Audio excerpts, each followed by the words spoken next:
In focus ahead of the Karnataka elections, Basavaraj Bommai presented his government's last budget with an Astha push that's being heavily criticized by the Congress. The Chief Minister has earmarked 1,000 crore rupees for the development of temples and mats over the next 2 years. He also announced that a Ram Mandir will be built in Ramanagara district in charge, and State Minister Ashwathnarayan had in December last year urged the Chief Minister to constitute a development committee to build a temple on the lines of the Ram temple in Ayodhya, calling for the creation of the Ayodhya of South India.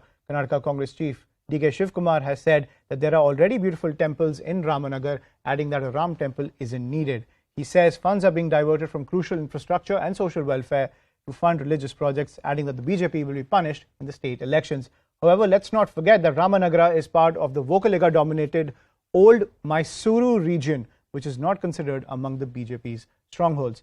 Joining me on the broadcast is Karnataka Minister C N Ashwathnarayan.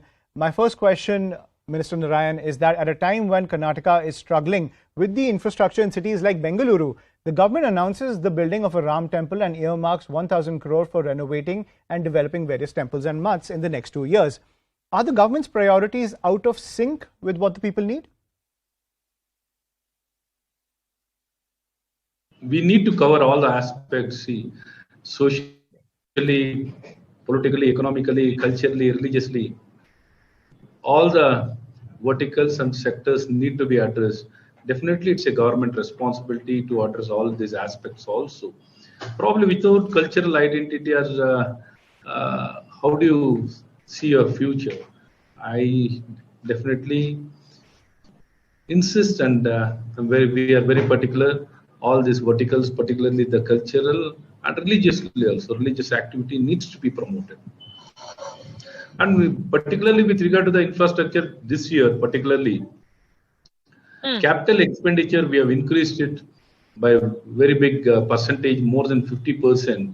The capital expenditure has been increased to 60,000 crores. But Mr. Narayan, the argument on the face of the budget announcement today will be that the BJP government is Ram Bharose to win elections and isn't confident in its track record to return to power. Is that the case? See, our mantra is basically governance development.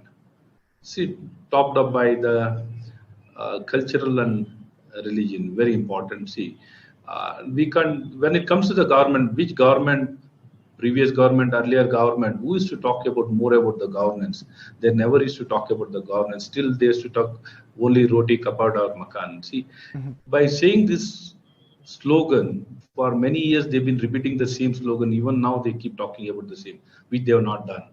Now in our government, we precisely talk in all the terms when it comes to the each house, how the utility, how each house has been complemented, supplemented, supported by each possible services. Let it be, imagine a drinking water program, Jal Jeevan Mission. Our Honorable Prime Minister, when he was the Chief Minister, when he has worked on the basic model, the same model has been extended in cooperation between the center and the state. Jal Jeevan Mission itself, you can see that each and every house will be able to provide drinking water. It is not only just going to address drinking water, overall the health situation is going to improve in a very big way. When it comes to the nutrition, micronutrition, we are talking about the micronutrition, how to take care of yourself, yoga, and health and wellness. We used to talk about all these things. Education in the micro level, the best quality education, we are emphasizing on the quality education. Right. Mr. Narayan, let's get into the political charges now. Former Chief Minister Siddaramaiah has accused the BJP government of fooling the people of Karnataka with this budget, claiming the double-engine government is not working. That's why they were wearing flowers in their ears as a mark of protest. How do you react to that? See, Mr. Siddaramaiah, being a responsible person, he has occupied all the positions and he's been there in the governance, in a government for a very long time. When a budget is being presented, it is a routine, it is a year-on-year exercise which needs to be done as a constitutional mandate, as an administrative requirement. It needs to be done.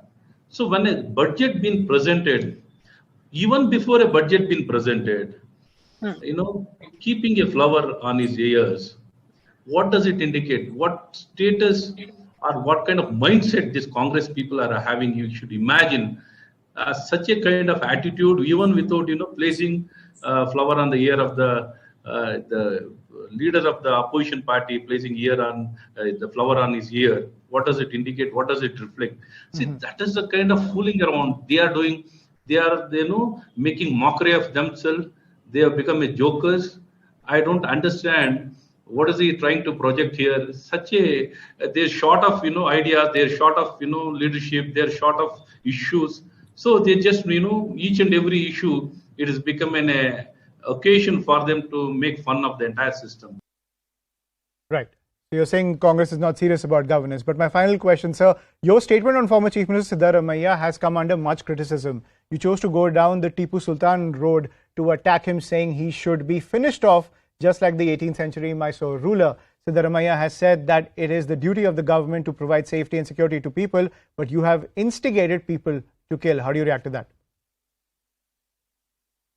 See, already with regard to the issues, with regard to this particular issue, already we have made a statement on the floor of the House, which was accepted. It is a closed issue.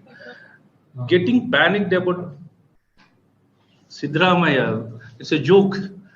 He is completely a failure politician during his tenure. How much performance from the numbers, where was the Congress numbers, how it has come down, and getting panicked about him. That's the last thing. He declared himself that he is going to retire from politics at the age of 65, declared. Now he is 75. Even then he's continuing with the power for hungry. Siddaramaiah ji is a controversial, corrupt